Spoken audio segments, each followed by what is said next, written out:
जी अस्सलाम वालेकुम जी। उम्मीद करता हूँ आप सब खैरियत से होंगे। अच्छा जी, आज की वीडियो में हम सेक्शन 4 के लेक्चर नंबर 2 में बात करेंगे बैलेंस शीट पर। इस फंडामेंटल एनालिसिस की सीरीज़ पर हम लेक्चर 2 बैलेंस शीट पे बात करेंगे। आप में से बहुत दोस्त आईटी में या मेडिकल के होंगे, तो मैं आराम आराम से सुकून से आप सली से समझाऊंगा, तो ताकि आपको सही से समझ आए। आप बेशक इसे किसी रजिस्टर पर चीज़ों को नोट भी कर लें, ताकि बाद में आप वीडियो पॉज कर करके भी नोट भी कर सकते हैं। तो सारा एनालिसिस करके हम जो है इसको स्कोरिंग भी करेंगे, ठीक है। 10 में से मार्क्स भी देंगे as compare to last year, कि क्या प्रोग्रेस हुई या नहीं। तो उसके लिए ये देखें, मैंने ये सारी एक्सेल शीट बना के रखी हुई है, ठीक है। इस पे हम सारी बात करते हैं। तो सबसे पहले देख लेते हैं कि जी ये आपका आ जाता है इंट्रोडक्शन में कि स्टेटमेंट और फिनेंशियल पोजीशन जो है, इसको आज हम स्टडी करेंगे और इसको हम बैलेंस शीट भी कहते हैं।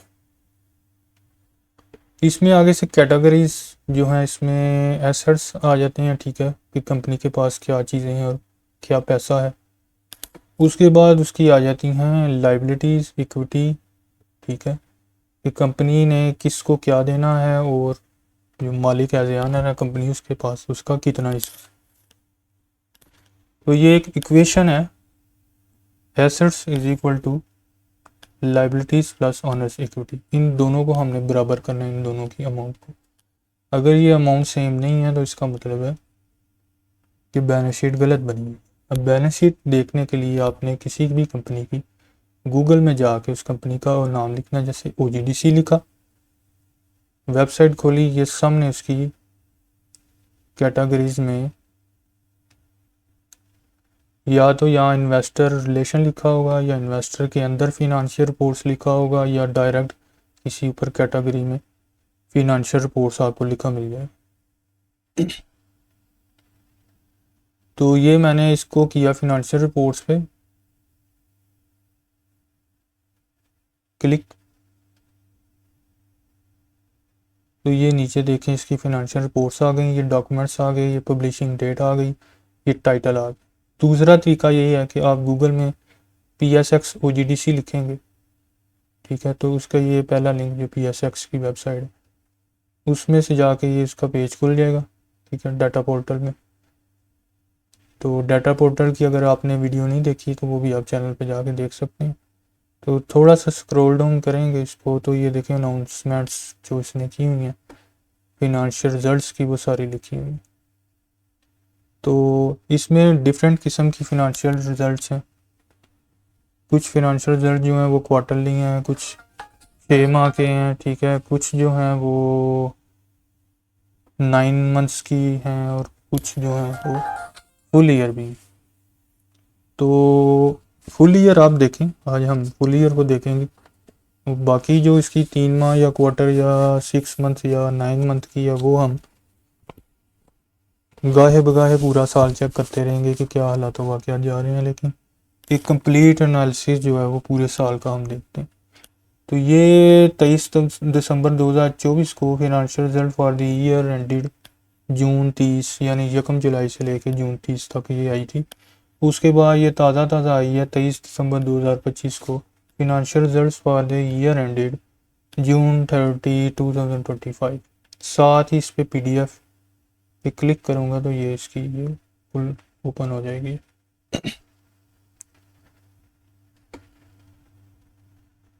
ये भी लोड हो रही है PDF की फ़ाइल।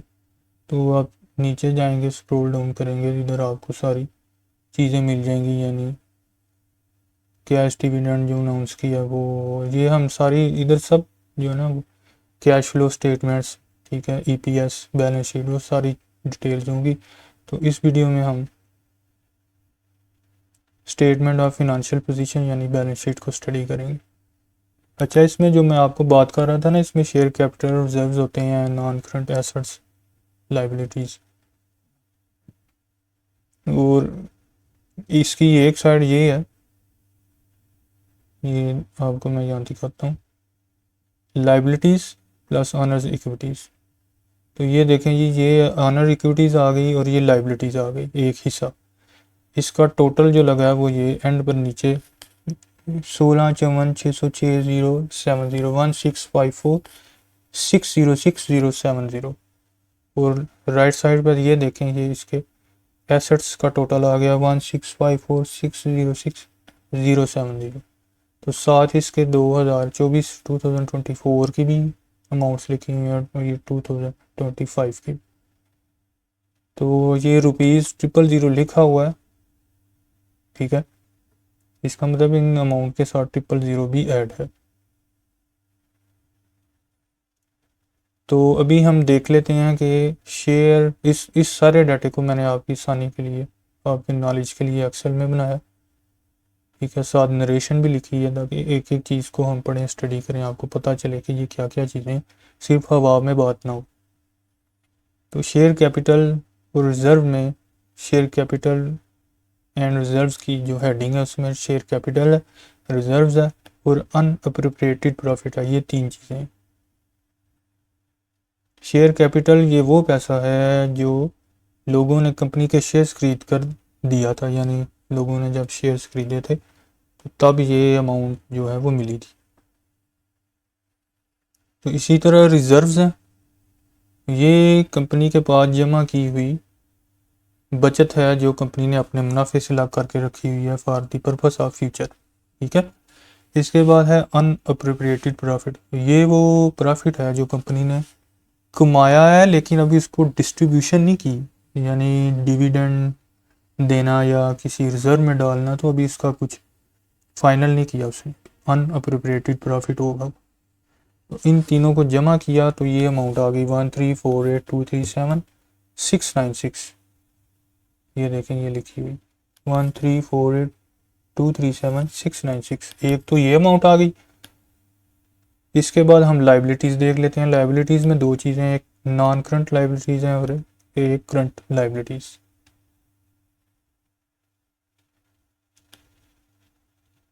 ये सारी चीज़ें मैंने लिखी हुई हैं एक्सेल में, आप देख सकते हैं।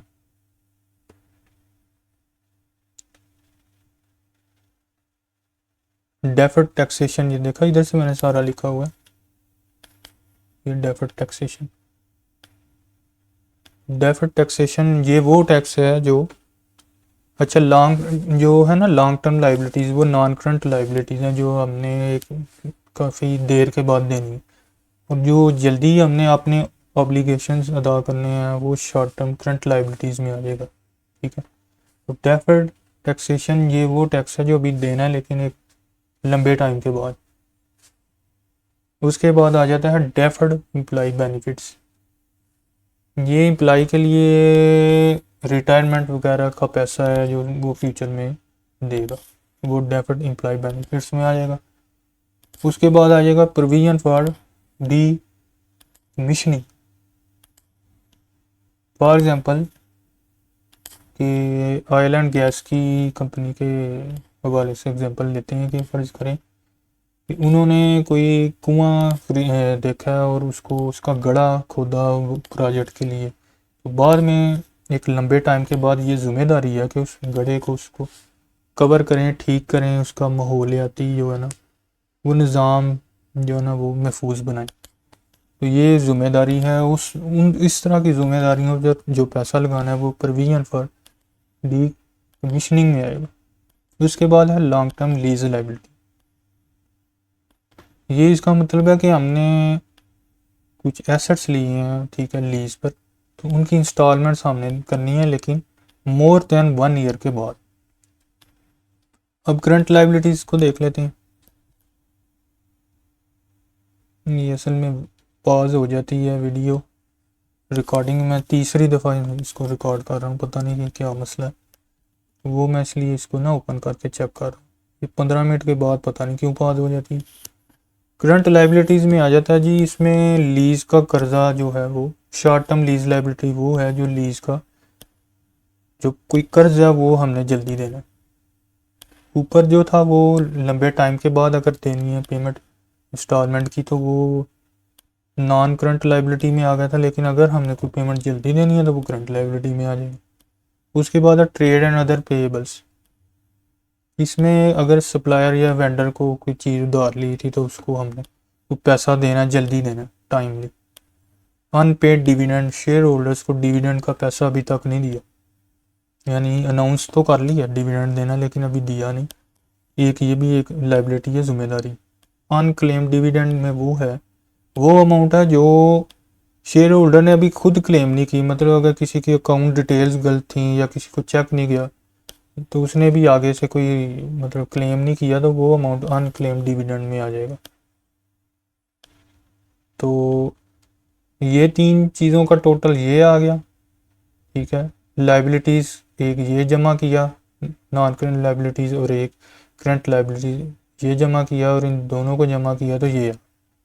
और ये फाइनल अमाउंट जो आ गई ये है, एक ये share holders equity plus liabilities, तो ये ग्रैंड टोटल लग गया उसका, हम दोनों का मिला के 165460607 अब इस साइड को हमने बैलेंस बराबर करना है अपने एसेट्स के साथ।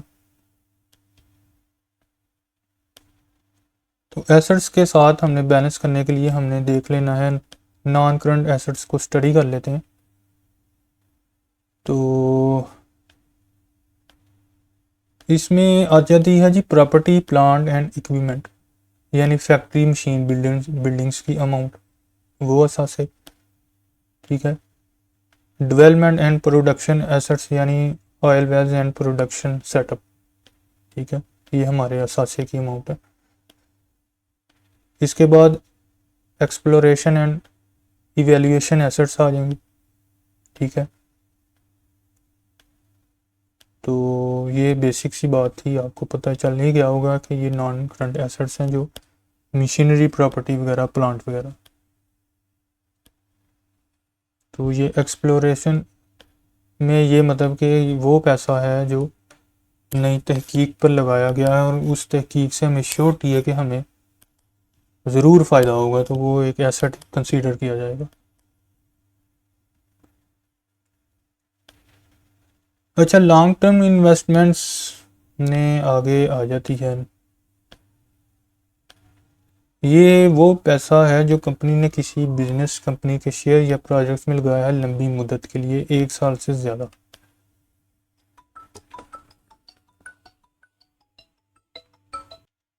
यानी ये ऐसी इन्वेस्टमेंट उसने की है कि किसी और बिजनेस में उसने, ठीक है, प्रोजेक्ट्स में, किसी और बिजनेस के प्रोजेक्ट्स में उसने लगाया, तो 1 साल से ज़्यादा मुद्दत के लिए।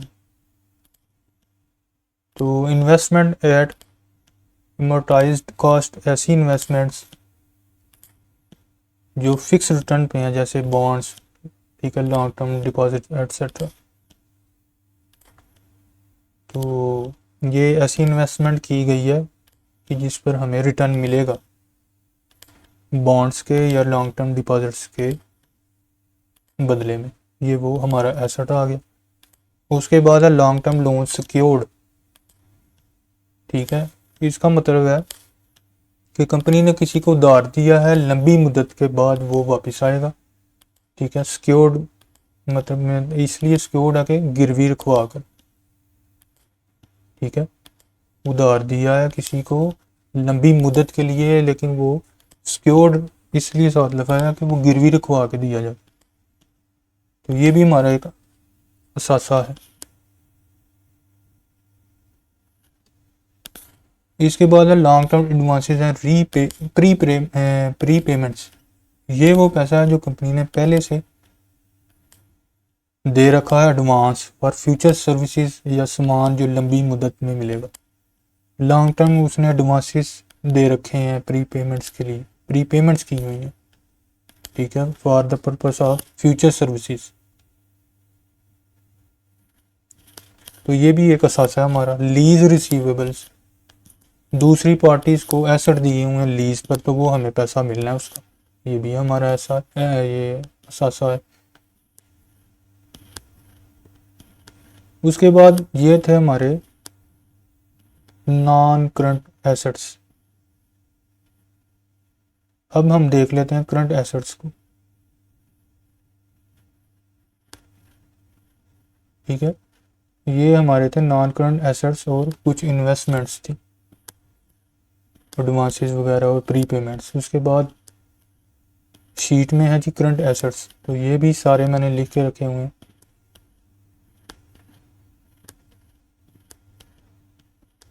शुक्र है अभी बंद नहीं हुई, वरना 15 मिनट के बाद वीडियो बंद हो जाती थी। ये मैं तीसरी दफ़ा रिकॉर्डिंग कर। अच्छा इसमें ये है कि स्टोर्स एंड स्पेयर पार्ट्स हैं, ठीक है, यानी स्टॉक सामान जो कंपनी के पास जो पड़ा हुआ है वो अमाउंट है। स्टॉक इन ट्रेड, ठीक है, जो वो मतलब ट्रेड में होना है, जो माल अभी बिकना है। ट्रेड डेब्ट्स हैं, यानी कस्टमर ने अभी तक पैसा देना है, उसका उधार मतलब कर्जा है। तो ये डेब्ट्स जो हैं उन पर हमने अभी पैसा मिलना है, वो भी हमारा एक असासा ही है, ठीक है।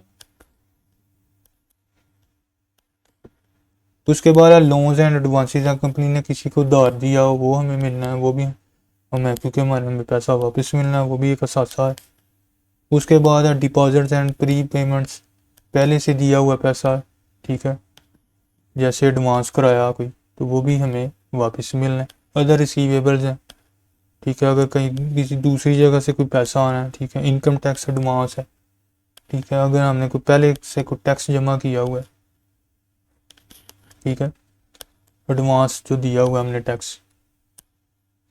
Current portion of long term investment, long term दिए गए कस्टमर का लोन है, जिसमें से हमने कुछ पोर्शन, मसलन हमने इसमें ये है कि लॉन्ग टर्म इन्वेस्टमेंट की हुई थी, तो वो हमें उसमें से जो है ना, तो कस्टमर में से ये नहीं कि हमें मतलब कि बहुत देर बाद वो हमें वापस आनी है उसकी पेमेंट अमाउंट। अगर तो वो कुछ उसका पोर्शन अगर हमें विद इन 12 मंथ जल्दी मिल जाना, तो वो फिर current portion of long term investments की जो है ना वो आएगा इसमें।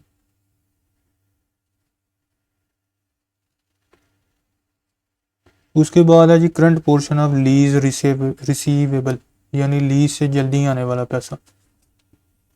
अदर फाइनेंशियल एसेट्स, ठीक है, ये इन्वेस्टमेंट्स अगर हमने की हुई है तो वो हमारा साथ ही है वो amount. Cash and bank balances, यानी बैंक और कैश में पैसा। ये जो है ना एडवांस का जो इनकम टैक्स एडवांस है, इसमें अगर आपने ज़्यादा दे दिया हो तो ये या तो आपको इसमें रिफंड अमाउंट हो जाती है, तो आप इसको एसेट में लिख लेते, तो या आपका ये एज ए लाइबिलिटी जो है ना ये सेट हो जाती है, यानी फ्यूचर जो है ना एडजस्टमेंट की फॉर्म में भी आपको ये वापस मिल जाता है। तो अगर ऐसी सिचुएशन हो तो ये इनकम टैक्स एडवांस के इस तरह में आ जाता अमाउंट।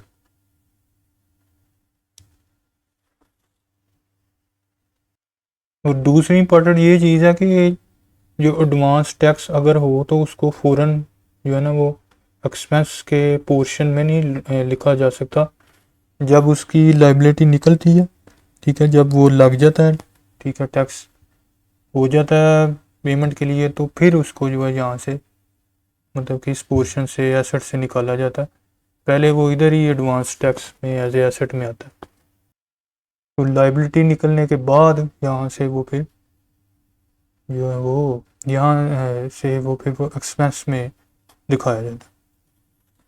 तो जब हम नॉन करंट एसेट्स और करंट एसेट्स दोनों को जमा करेंगे, तो जो दूसरी साइड है वो भी 165460607, ये हमारी जो इक्वेशन थी, इक्वेशन के बराबर हमारी ये दोनों हो गई। और इसमें क्या क्या चीज़ें हैं वो भी हमने 1 बाय 1 स्टडी कर ली हैं कि ये इसमें क्या क्या चीज़ें, क्या क्या उसका मतलब क्या क्या। तो अभी ये मैंने लिखी थी कि ये 2024 की थी, ये 2025 की है, ठीक है, ये 2024 के मुकाबले में ये बड़ी है, इसको मैंने 2 मार्क्स दिए हैं, ठीक है। आप इसकी परसेंटेज भी निकाल सकते हैं फार्मूला लगा के कि ये कितने परसेंट ग्रोथ की है। तो इसके बाद जो है वो ये देखें, ये 2024 में 353757922 था, अभी 306 है, यानी इंक्रीज हुई है। तो इसको भी मैंने 2 मार्क्स दिए हैं, ठीक है। लाइबिलिटीज़ का, यानी ये लाइबिलिटीज़ जो थी ना पहले 353 थी, अब 306 है, यानी लाइबिलिटीज़ कम हुई हैं 2025 में, इसलिए मैंने इसको 2 मार्क्स दिए। इसी तरह ये देखें, ये पहले 226 था 2024 में, अभी 265 आ गया, तो इसको भी मैंने 2 मार्क्स दिए हैं, ठीक है। मतलब कि एसेट्स जो है इसके इंक्रीज़ हुए हैं 2024 के मुकाबले में, अमाउंट बढ़ी।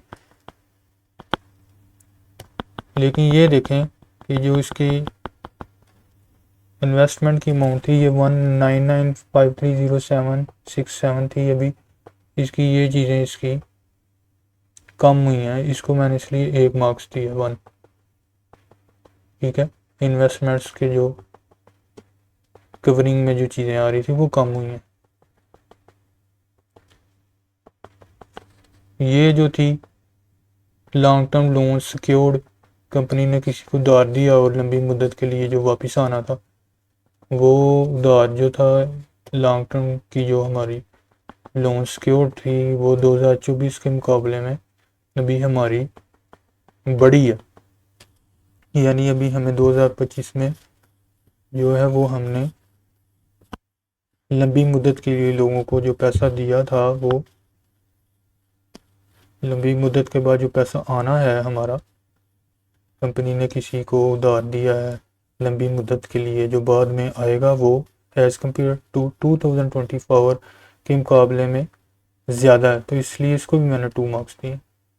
तो सिर्फ एक चीज़ कम हुई है, ये जो इन्वेस्टमेंट्स, लॉन्ग टर्म इन्वेस्टमेंट्स और इन्वेस्टमेंट एट एमोर्टाइज्ड कॉस्ट थी, वो 2024 के मुकाबले में जो है ना वो कम हुई है, ये जो मैंने बोल्ड की है। बाकी जो है वो सब इंक्रीज़ हुई है, यानी 2024 के मुकाबले में बैलेंस शीट जो है वो 2025 में साल बाद बेहतर हुई है। तो ये था तरीक़ाकार बैलेंस शीट को चेक करने का, ठीक है। तो उम्मीद है आपको काफ़ी नॉलेज इन्फॉर्मेशन मिली होगी। तो अपना ख्याल रखिएगा जी, मिलते हैं नेक्स्ट फंडामेंटल एनालिसिस पर किसी और टॉपिक पर डिस्कशन के साथ। अपना ख्याल रखिएगा जी, अल्लाह हाफिज़।